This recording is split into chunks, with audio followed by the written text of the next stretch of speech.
student? Yeah. So as we discussed in the doubt clarification class, now here are the two questions. One is non-continuous class intervals, where the class intervals are not continuous. Like if you see this example, it is 50 to 52, then it is starting from 53 to 55, then it's starting from 56 to 58. There is no continuity of the interval. In previous questions, we have seen like 50 to 60, 60 to 70, 70 to 80. So there is a continuity, but here there is a break. Like the first class interval upper limit is 52. For the second class interval lower limit is 53. So if I have some number between 52 and 53, then that won't be included here. Okay. And the second type of questions are a class interval with different class size. Here in this example, you see there is a continuity in the class intervals, but they are not of same size. Here 0 to 6, this is 6 to 10. We can see here the class size is 6, here the class size is 4. 10 to 14, again class size is 4. 14 to 20, class size is 6. Then 20 to 28, class size is 8. And 28 to 38, class size is 10. Then 30 to 40, class size is 2. Okay, different classes have the different class sizes. So for such type of questions, how to find the mean or median, whatever it is required or they asked. Okay, now I have taken this horizontal table and the vertical column. This is the given question, number of mangoes and number of boxes. There are 15 boxes which carries 52 mangoes. There are 110 boxes. They carry the mangoes 53 to 55. There are 135 mangoes boxes which carries 56 to 58 mangoes and so on. So how do you make the class intervals continuity?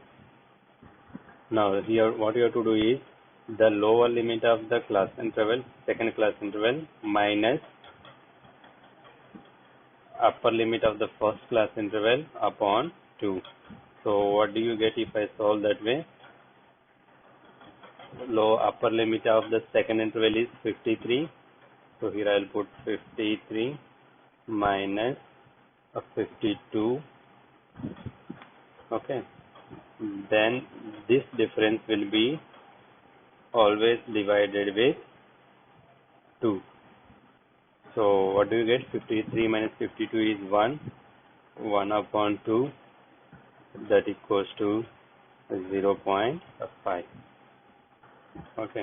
So in this particular question, I got the difference as 1. 1 is dividing with 2 and the answer is 0.5. If there might be some questions, if 50 to 52, then 54 to 56 if they have, then 54 minus 52 is 2. 2 upon 2 is 1. You may get 1 here. So I have to do upper limit of the second interval minus upper limit of the first interval. Lower limit of the second interval minus upper limit of the first interval upon 2. Whatever the answer you get, this is 0.5.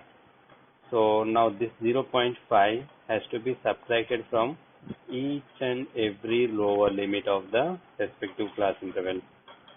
Okay, from lower limit I have to subtract 0.5. At the same time, for the upper limit I have to add 0.5.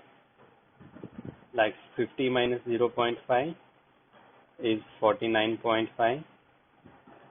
I have subtracted from the lower interval and add 0.5 to the upper interval. 52 plus 0.5 is 52.0.5. For the lower limit again 53 minus 0.5. 53 minus 0.5 is 52.5. Then for 55 you add 0.5, so it will become 55.5. Okay. Similarly, from 56 you do subtract 0.5, so that is 55.5. And from 58 you add 0.5, so 58.5. That's you see. Then you have from 59 you subtract, for 61 you add, so you get this one. And similarly for 62 you subtract, 64 you add, so I get 61.5, 64.5. Now if you look at the class intervals here, the new class intervals which you got after doing the respective subtraction or addition, subtracting from the lower interval, class interval, lower limit, and adding to the upper limit. Now if you observe these class intervals, they are continuous because it is ending with 52.5. Next one is starting from 52.5.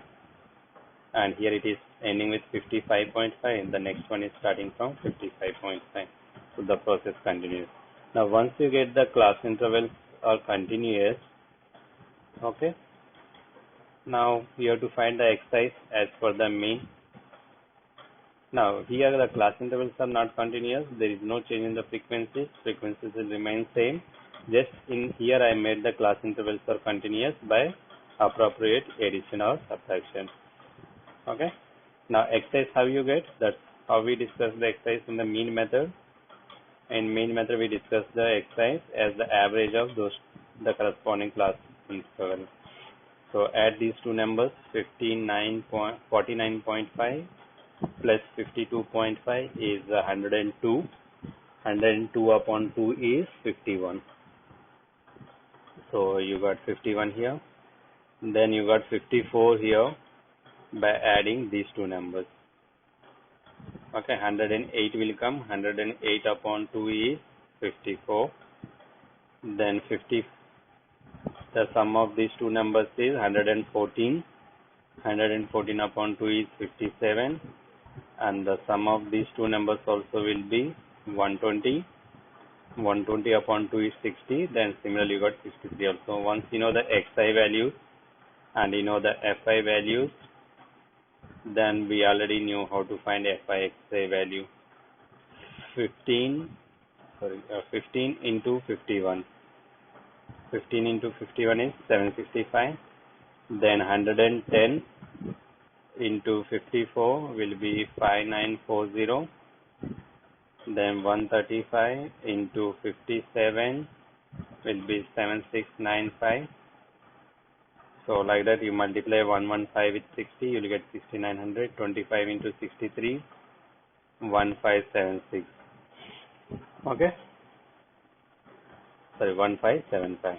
Now once you got the fi exercise, you have to add all these numbers. Sum of all these numbers is giving as 22,875. This is sum of fi exercise. Now sum of fi, how do you get this sum of fi? By adding all these numbers. Just by adding all these numbers, my sum is coming as 400. Then we already knew for the direct method. Here I use the direct method to solve. If you want, you can use the step deviation or assumed mean method. The process will remain same now. Okay, so mean formula is fi xi upon fi. So fi x is 22875 upon 400. If you divide, I'll end with 57.19. So this is how you solve the questions whose class intervals are not continuous. Only one step you have to do is you have to make the class interval continuous, and you have to show that in the answer also. Understand? Okay, then we'll move to the next type of question, which is where class intervals with different class sizes. Here you have to do nothing. One way you can solve is as you did in class 9. The class intervals are not of same size. They are not of same size. Then we used to change the frequency. That way also you can solve. Or else, here you see, this horizontal table we converted into vertical table. This number of days class intervals and FIs are given. You go for the exercise as usual. But here only one thing you have to remember is, for finding xi of the respective class intervals, you have to find the average for each and every interval. In the previous example which we discussed, as for example here, once I got the 53, here the class size of all the classes is 3 only. 3 or 2? 3? Yes. So class size here it is 3. So just 51 plus 3, 54, 54 plus 3, 57, 57 plus 3, 60, 60 plus 3, 63. So just by adding 3 to the first number, you will get the next number, right? 51 plus 3, 54. Then add 3 to 54, 57. Add 3, it will be 60. Add 3, 63. So if the class intervals of same size, then instead of finding the average of each and every class interval, what I can do is just keep on adding that corresponding class size. But when it comes to class sizes are not same for each and every class interval. So here you can add, for example, I got 6 plus 0 upon 2 is 3. Okay. Now here the class size is 6, so I cannot keep on adding 3 plus 6 is 9, 9 plus 6 is 15. That won't work here if the class sizes are not same. What you have to do is the average of these two numbers is 3, then the average of these two numbers is 8, then the average of these two numbers is 12, then the average of 14 plus 20 is 34, 34 upon 2 is 17, then 20 plus 28 is 48, 48 upon 2 is 24. This will come as I think 60, something I done wrong here.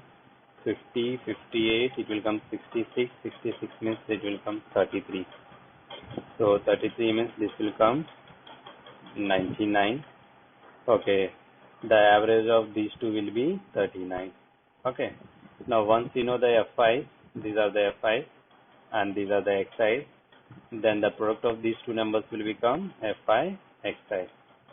So 11 into 3 is 33, 10 into 8 is 80, 7 into 12 is 84, 4 into 17 is 68, 4 into 24 is 96, 3 into 33 is 99, 1 into 39 is 39.